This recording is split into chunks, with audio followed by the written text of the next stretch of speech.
It's your boy Forever Cabron coming in to let you know to check out What's Hood with me, the Compa FC, where you can roll one up with a real one. We chop it up about everything, dog. Politics, hood shit, music, movies, acción, you name it, la causa, el movimiento.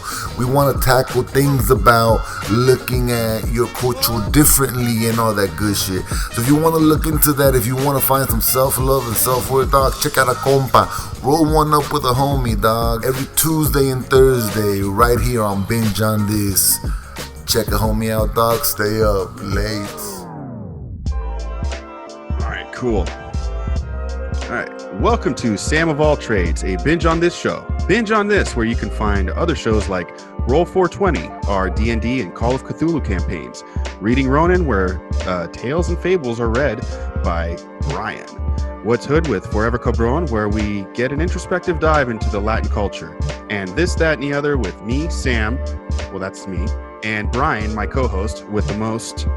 And today joining me is James Mason, a professional singer in the band Paper Jackets, on the show Sam of All Trades with me. Welcome, James. How you doing? Hey, man. Thanks for having me. Yeah, you like my intro? I loved it. It's good seeing you be so professional. I know, right? I got notes. I love it. Well, no, cool, I mean, man. I was following What's Hood with Cabron, or I don't know how to say his name, but I always thought that was very, very amusing, or sometimes educational. Oh yeah, So, yeah. No, he's definitely full of knowledges.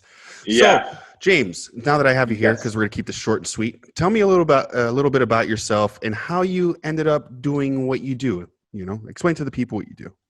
I mean, I'm from a smaller suburban town outside of like Washington, D.C., and I grew up listening to a lot of music. My parents really into music. My dad especially is into music.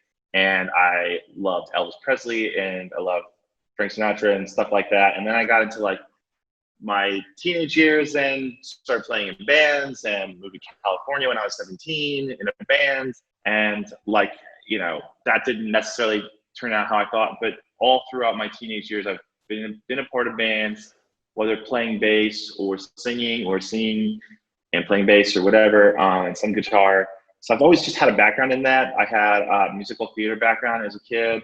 Mm-hmm. So like in a small town, you know, not a whole lot of artistic outlets. So it was cool that I did get into music theater, and that kind of helped me further into music as I am now doing it.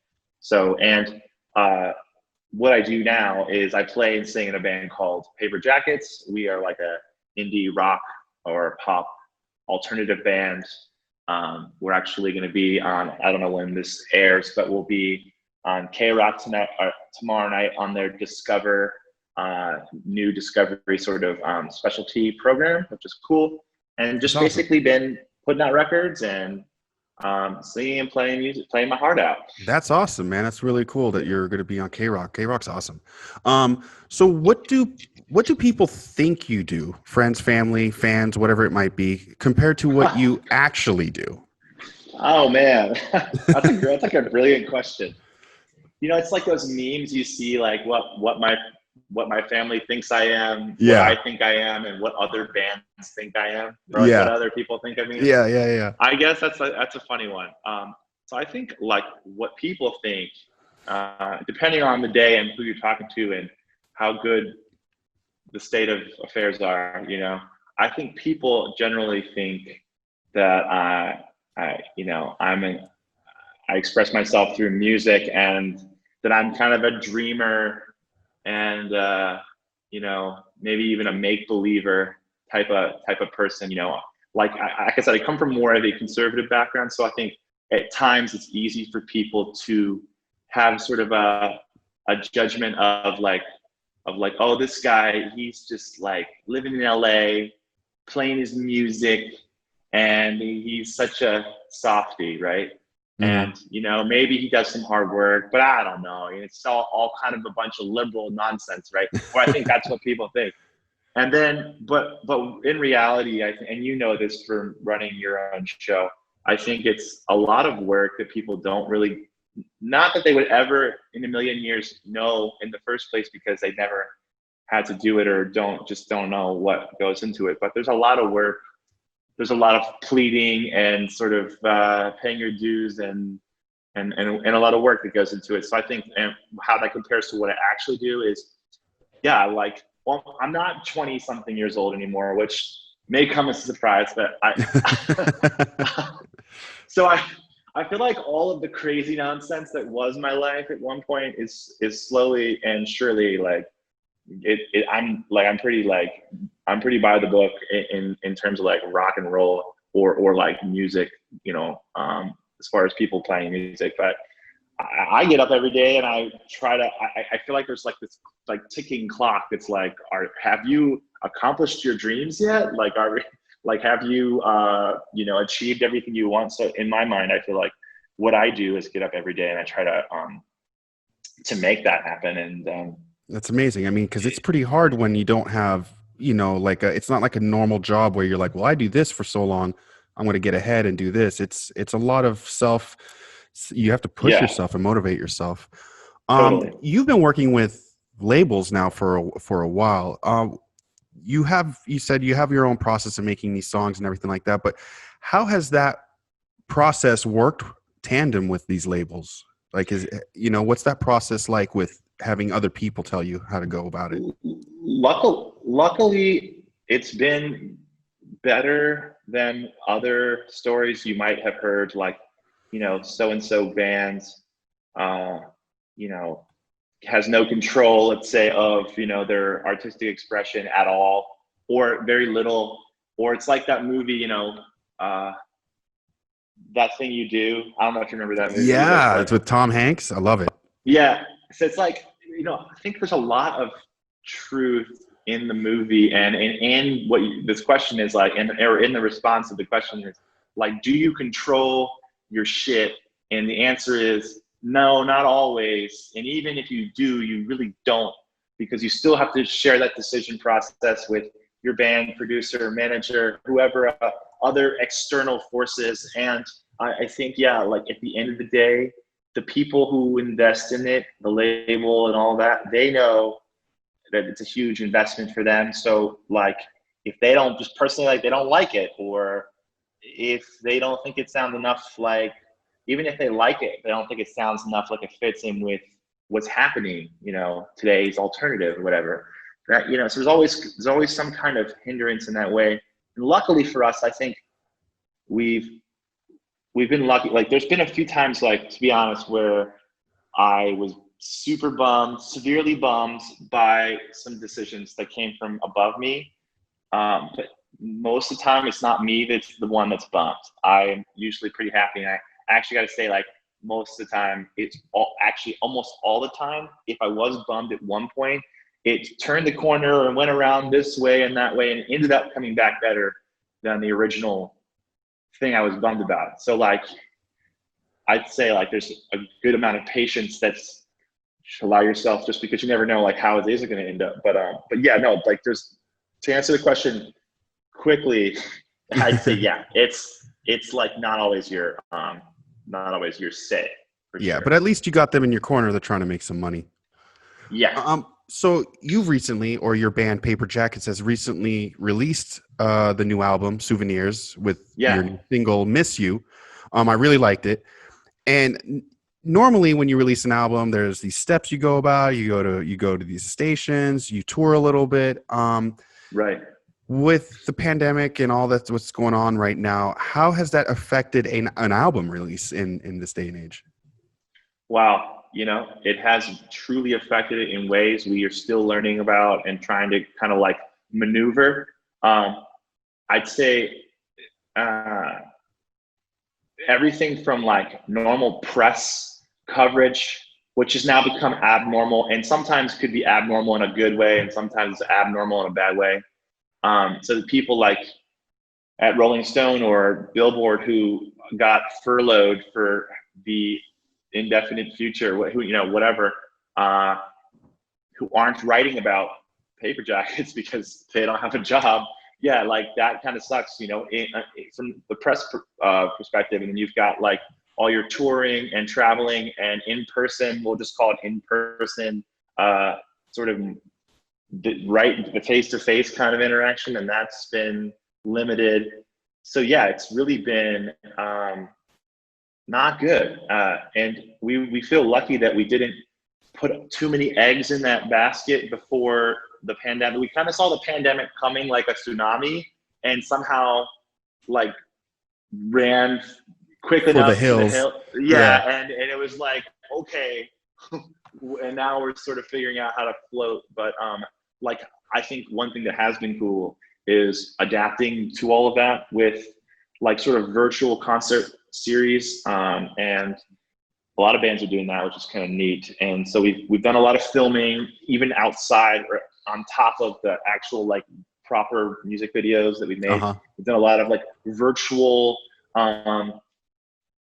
sessions, like with, you know, sort of a quarantine sort of aesthetic, which isn't, I guess it's kind of becoming normal, but so those have been really, really cool. And so yeah, it's totally fucked everything up, and it's totally screwed with people's livelihoods. And I'd say like for us being more of an up and coming band, like our livelihood hasn't been that screwed in terms of like, I don't rely on this money to feed my kids. Whereas like, I know people in some bands like who aren't selling t-shirts and aren't feeding their kid. You know what I mean? It's like, they're not, you know, so I'd say like the merchandise isn't selling at concerts right now. So they're hit hard. The pockets. Right. Hit. So it's like, dude, it's really fucked up. Do you see live shows coming back anytime soon? No, I mean, maybe not this year. Sadly, no. And I was like doing everything in my power to like pray. I'm not even really that religious, but I was like praying. I'm like doing weird rituals, trying to make it happen. And we're going out to making friends with people up on Sunset, like the guy up there at the Rainbow, and he's like owner of the Roxy and owner of Whiskey and some of these clubs, and like trying to get people who we know from our sort of like sort of rotation on the Strip and in Hollywood. And there was like this 2-week period where people were like, it's gonna be fine, like we'll open up everything soon, and we're gonna open up by August. So that was what they were saying.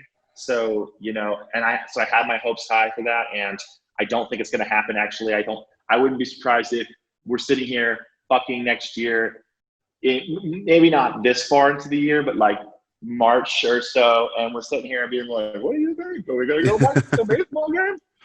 Oh gosh. Yeah. God, I hope not. Sadly. Yeah. I hope not either. Yeah, but yeah. So there is a high wire act of trying to make this art and trying to sell this art. When you create a song, do you create it then package it, or do you create the song sort of with the package in mind? Or I'm sure it happens both ways too. I think mostly, as of late, I'd say it's all been very much like refined and sort of mastered in terms of like we have like a band dynamic and songwriting sort of. There's like with Amy and myself, there's like this, and Johnny and Emily of course as well, but like especially with Amy and myself, there's like sort of like this layout. There's like this new sort of outline that we've kind of been going with, and it's not always the same every time, but a lot of times it's like heavy like corresponding female male lead vocals and like lots of harmonies and lots of that stuff. So like as of late, the package has kind of already been like established, but I mean in the past, certainly in the beginning more so. Yeah, I think you're trying to fit into something to kind of figure out as your own sound. And I like with the songs though, some of the songs like more single driven, like if that the intention is usually to have a few singles, I think most people are trying to write singles like with like ahead of time. They're going, hey, we need a single, like this is like a big deal. We need to sing. We need a hit. So yeah, like they're always kind of thinking in terms of like we know what we want it to be. So I think it's like a mixed approach. And then there's times where you go into a session, like we have this song on volume 2, which comes which kind of comes out. I hope it comes out soon before the world is over. But we have a song, Volume 2, that we wrote with two other like peer, like they're in other bands, like this guy, Cameron, who's in Twin XL, and this other guy, Jordan, who is in a band called The Ready Set. And they're like super, super cool guys. Anyway, like when we went into that session, I think there was like a, you know, sort of a package in mind, like we're going to do this kind of thing. But for most of the time with our record, like the last couple of records, it's just been like, this is our music. This is our shit. We wrote a lot of songs that didn't get put on the record. B-sides. So I think in a sense, it was packaged afterwards. So I don't know. Yeah, the B-sides will be, I think they're still good. I think they're kind of like, at this point, there's so much music. It's like, let's just do the ones we like. But yeah, I know what you mean. That's good to get a bunch that, you know, you could pick from at least. Yeah. It feels good. And then it makes you think like, wow, like I really thought this was going to be something great. And then it ends up not coming. It ends up not. No, not that that's a bad thing. I'm just it's like in the moment, I was like, yeah, man, this song is really good or whatever. Or like, you know, and then it just wasn't, but you didn't know it wasn't going to be as good as these other 12 songs. So it's like, even there's a couple songs that just barely made it, like there's always like an ongoing top 10 or 12. And then when something else comes in, it like pushes one of the existing 12 out. And so you've got like this pecking order of like your top songs at all times. It's kind of like your friends list. It's kind of like your friends list on MySpace. Yeah. Yes. One person that gets pushed out of the top 8. Yeah. So for kids listening to this, people trying to get into this industry that don't live in LA right now, what can they do to help them reach their goals, to get signed? Is it just more hard work? Is it coming up with a demo? Social media? Man, it's all those things. It's like, as cheesy as it sounds, it is here. Like there needs to be some source of where your art is coming from, or even like the worst bands or shittiest songwriters or singers. Sometimes, a lot of times they have just one really good song that came from here, and it just really, it left a mark. And I think a lot of, actually, almost getting back to that thing you do, right? I mean, almost every time it is just a band or somebody who had something that they were really believing in, really said, and it resonated. So I think, you know, it's hard to look in the mirror and ask yourself, do I have heart? But I think you need heart. And then you also need to be organized and hardworking to, like, I guess, put that in some format to show people and share. And then like you get onto like social media, it's a good one, you know, like then now you're out sharing it with the world. So I think having a source, having some inspiration, having some like life experience, you know, like a lot of people who you don't really hear about, a lot of like really, like, you know, maybe you do, but I feel like most of the time, like your favorite rapper isn't some privileged like kid from you know, high society. It's usually somebody like who came from like Staten Island, or like somebody who came up, right, who has like some real life shit that happened to them. So I feel like not being afraid to live your life and express those sort of experiences in some kind of way, in some kind of art form, and then organize that shit that you just created into some kind of recording, and then organize that recording into some kind of way for people to hear. So, I mean, that's a good answer. That's what I would do. So lastly, but it's super expensive. Sorry. Oh, no. Go on. What's expensive? I was just gonna say, but it can be like an expensive thing. Like, and I don't mean just like expensive in a money way, like expensive in a, like, it's going to cost you something, you know, time and heart and all that stuff. Yeah. I always said, like an easy thing. Yeah. I always said, if you're passionate about something, you'll do it. and not for money. You just do it out of the passion, and then any kind of money that comes with it, that's just a byproduct. Right. Yeah, because I mean, people who are passionate about their work, they don't do it for money. They don't do it for clout. They do it because they like the art, and then anything that comes along with it is just a byproduct. Right. I don't think a lot of artists are intending to be artists to become rich. Yeah, but in LA, well, we know it's kind of surprising Some how many people. people. Yeah, people just come out. But so this brings. I think a better way of saying that is a lot of people are stupid enough to believe that they could somehow possibly become rich by being an artist. That's what it is. Yes. My mother told me when I was a little kid, when I told her I wanted to be a painter, she looked at me and said, "You're going to be poor." Yeah, just straight up looked at me in the face and said I was going to be poor. Okay, so last question. As a bringer of music and joy to the masses, is there anything you'd like to tell the kids that are on the fence about moving to LA or Nashville to start a career in the music industry?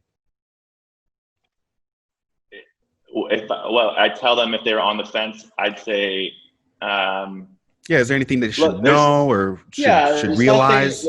There's nothing wrong with following your dreams and wanting to take the plunge or the step onto the side of, like, if you're on the fence, you're onto the side now of going to LA, following your dreams and doing everything. It's also okay to wait. So if you're on the fence, I'd say be sure, right now may not be a great time to leave, because who the fuck knows if you can get a job anywhere because of, I'm strictly talking about pandemic times, Yeah. But I think you do have to be calculated, because the last thing you want to do is go someplace and then end up homeless or really embarrassed that you have to leave or something like that. It's not going to be fun for you, or like have a really rough go. But most people are going to have a really rough go. And so I'd say to answer the question, I think I'd say, are you ready? Make sure you're ready. And maybe pandemic is not the best time, but I don't know. Use the time of the pandemic. Time. Yeah. Actually, this is perfect time for recording. Yeah. And write like a lot of writing, maybe. Mm-hmm. Make sure you have your top 3 bangers or whatever, because I don't know, man. I'll tell you this right now. If this helps answer the question, I feel like I have been doing well here in LA, and I have just put out a record. And I still feel like I'm on the fence sometimes about being here. Not because I don't want to be here, not because, the weather's not nice. I just personally feel like this is a hard time. It's like, yeah. I wouldn't, not that I'm not truly on the fence. I feel like I feel the on the fence feelings, because it's like, it's very uncertain, So I don't know. Again, like getting back to kind of like the last question is like, well, if your goal is to come here, if you're on the fence and your goal is to come here and be a rock star millionaire and like fuck bitches and like live in the hills, then you should just stay where you are. Which is probably not going to happen. I like that answer. Just stay where you are. Okay, wait, hold on. This is actually the last question. Okay. Music scene, what's better, Nashville or LA? I think it's like, what's different about those two there? Like, I hear that it's been a while since I've been to Nashville, but I hear Nashville's become more like LA and more like of a music hub that's not a whole lot centered around country or rock, like Southern rock. Because like when I went to Nashville, like when I was in Nashville, this was like some time ago, it was like a country and Southern rock scene more than it was like a scene for like pop alternative acts or like hip hop or what have you. So it's like sort of a niche market. Same with Austin, which I would never recommend going to unless you just want to go for Austin for the South by Southwest. Or if you just want to go and get really, really hot. It's very hot there. Yeah. It's very, very humid. But no, I'd say, so Nashville now is more like sort of like an open sort of market, whereas it used to be heavily centered around country. I think LA is really like a mixed bag. You could get just about anything. So, and it's ginormous. People don't realize how ginormous this place. I was driving just a second ago from our studio where we rehearsed, and it's just a huge place. So I think what's cool about Nashville is that you got like more of a small city or like a large town kind of vibe, and more neighborly than like LA, where it's like I feel like my neighbors don't even know me, you know, so I think it does. It's kind of like you could go to either or and probably get the same ish type of shit done. You know what I mean? Like, I think LA is cooler. I think it's way cooler than it's like cooler. Nashville. I like the way. I think it's way cooler. No, LA is pretty cool. Yeah. But you know, again, thank you for. We're gonna cut this short. Thank you for coming on to the Sam of all trades. And I hope to have you again on sometimes. You've been on This, That, and the Other. You've always been a very gracious guest, and I can't, I can't thank you enough for being on the show. Thank you for having me. I really appreciate it. Thanks, man. Take care. All right. Ciao. Oh, hold on. Now I'm gonna press end record.